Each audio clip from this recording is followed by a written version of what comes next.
چہرے سے تو صاف پتہ چلتا ہے، تو بتلائیں جھنکار سے زیادہ فتنہ ہے کہ زیب و زینت و حسن و رعنائی سے بھرپور مست شباب دوشیزہ کا کھلا چہرہ، کہ جس کے چہرے کو کشش اور معصومیت و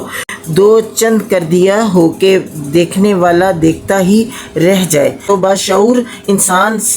صدق دل سے یہ آرام سے فیصلہ کر سکتا ہے کہ چہرے ہی زیادہ فتنے کا موجب ہے، اور یہی مستور و مخفی رکھنے کا زیادہ حقدار ہے۔ اے مسلمان مرد و عورت، ذرا غور کرو، یہ آیت کتنے ہی گہرے اور اچھے انداز سے سر سے لے کر پاؤں تک عورت کو غیر محرم سے چھپانے کے لیے اور ایسے ذریعے کے دروازے بند کرنے کے لیے اتاری گئی ہے۔ سبحان اللہ، جس نے مومنین کی عزت کو محفوظ کرنے کے لیے یہ آیت اتاری اور اسے محکم بنایا۔ چنانچہ زمین پر پاؤں مارنے کی بابت جابر بن عبداللہ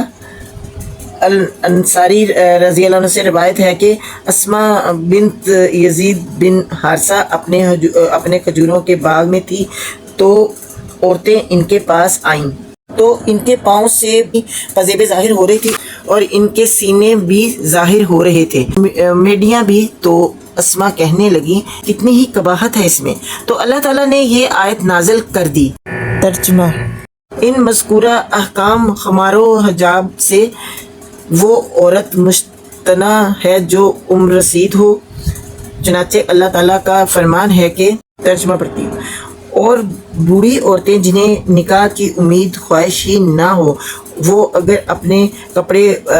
اتار رکھیں، یعنی کہ کم کر لیں، اوپر والے جو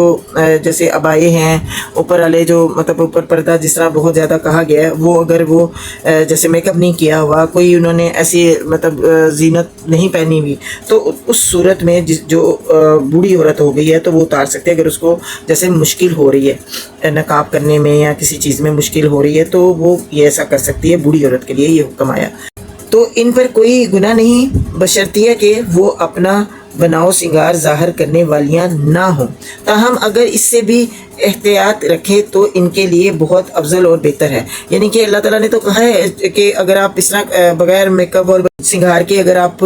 اپنے نقاب کے بغیر رہنا چاہو ادھیڑ عمر کی عورت تو ٹھیک ہے، ادروائز زیادہ بہتر اللہ تعالیٰ کہہ رہے ہیں کہ وہی ہے کہ تم حجاب میں ہی رہو، وہ زیادہ افضل ہے۔ یعنی کہ بوڑھی عورت کو بھی یہی حکم دیا کہ اگر تم نقاب میں رہو، پردے میں رہو، تو وہ تمہارے لیے زیادہ بہتر ہے۔ تو اگر اتار لو، تو اگر اس میں اپنے سنگھار وغیرہ نہیں کیا ہوا تو پھر کوئی مذائقہ نہیں، اگر وہ عورت اتنی بوڑھی ہے کہ نکاح کی خواہش نہیں رکھتی اس کے لیے۔ تو اس آیت مبارکہ میں اللہ تعالیٰ نے ان بوڑھی عورتوں کو جو ولادت کے قابل نہ رہی ہوں اور اس عمر کو پہنچ چکی ہوں کہ اس میں مرد کے لیے جنسی کشش بالکل نہ رہی ہو، اور وہ قاعدہ یعنی گھر میں ہی بیٹھی رہنے والی ہوں، یعنی سن رسیدہ ہوں کہ اجازت دی ہے، یعنی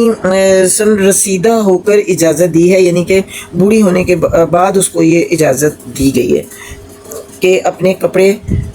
اتار رکھ دے۔ کپڑوں سے مراد یہ نہیں ہے کہ کپڑے اتار کر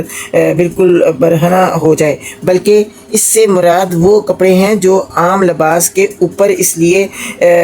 اوڑھے جاتے ہیں کہ جسم کے وہ حصے جو جسم سے عام طور پر باہر رہ جاتے ہیں، مثلاً چہرہ اور ہاتھ وہ چھپ جائے، لیکن یہ چھوٹ بھی دو شرطوں کے ساتھ مشروط ہے۔ وہ سن رسیدہ ہوں، یعنی کہ وہ بوڑھی ہوں، نہ ان کو شادی کی خواہش ہو اور نہ ہی کوئی ان سے شادی کی خواہش رکھے۔ اس صورت میں کہ بوڑھی عورت کے لیے بھی ایسا حکم ہے، تو جوان عورت، بچیاں، لڑکیاں، ان کے لیے کتنا سخت حکم آیا ہے اللہ تعالیٰ کی طرف سے، اور نافرمانی پہ نافرمانی ہو رہی ہے۔ نہ مردوں کو اس چیز کا خیال ہے کہ ہم نے اپنی عورتوں کو اللہ کا حکم مانتے ہوئے عورتوں کو پردہ کروا کے گھر سے لے کے باہر نکلنا ہے، نہ عورتوں کو خود سے خیال ہے کہ ہم نے اللہ کا حکم ماننا ہے، کیونکہ ان کو پتہ ہی نہیں ہے، وہ سننا ہی نہیں چاہتی۔ جو اپنی مرضی کر رہے ہیں، جن کو یہ سننا ہی نہیں ہے کہ اللہ نے حکم کیا دیا ہے، قرآن پڑھنا ہے، قرآن کا ترجمہ نہیں پڑھنا، قرآن کا ترجمہ سننا نہیں ہے کہ کہیں ہمیں حکم ماننا نہ پڑ جائے، ٹھیک ہے، کہیں ہمیں زیادہ گناہ نہ ہو جائے، اگر ہم یہ سن لیں گے تو ہمیں زیادہ گناہ ہوگا، لوگوں کے ذہن میں یہ بات ہے۔ تو آپ جب نہیں سنیں گے تب بھی تو گناہ ہوگا، کہ جان بوجھ کے اللہ تعالیٰ کہے گا کہ تم جان بوجھ کے انجان کیوں بنے رہے، کیوں نہیں تم نے میری آیتوں کو پڑھا، کیوں نہیں ان کو سنا، کیوں نہیں اس پہ عمل کیا، تو پھر کیا جواب دیں گے؟ اس لیے بہتر یہی ہے اپنی زندگیوں میں اپنے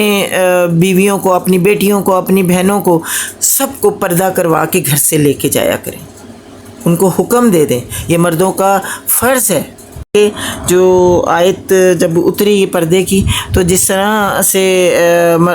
اس دور کے مردوں نے گھروں میں جا کے عورتوں سے پردہ کروایا، حکم بتایا کہ آج یہ آیت اتری ہے پردے کی، اور کس طرح سے عورتوں نے ماشاءاللہ سے نقاب کرنا شروع کر دیا، تو یہ آگے جا کے وہ بھی میں آپ کو بتاؤں گی۔ بات کو غور سے سمجھ کے سنا کریں، اور ضرور آگے بھی شیئر کیا کریں، اور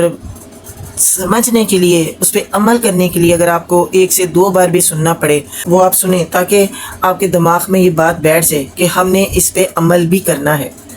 تو عمل بہت ضروری ہے، خالی سن لینا اور پھر سن کے بھول جانا وہ نہیں ہے، پڑھ لینا اور پڑھ کے بھول جانا کہ کر لیں گے، دیکھ لیں گے، تو جب وقت آئے گا، یا ابھی تو بڑی عمر پڑی ہے، تو آپ عمر کی اپنی گارنٹی نہیں دے سکتے، اپنی زندگی کی گارنٹی نہیں دے سکتے کہ آپ کی کتنی زندگی ہے، ہم نے کتنا جینا ہے، کتنی ہماری زندگی ہے، ہمیں نہیں پتہ۔ تو اس لیے اس ڈر سے کہ ہماری زندگی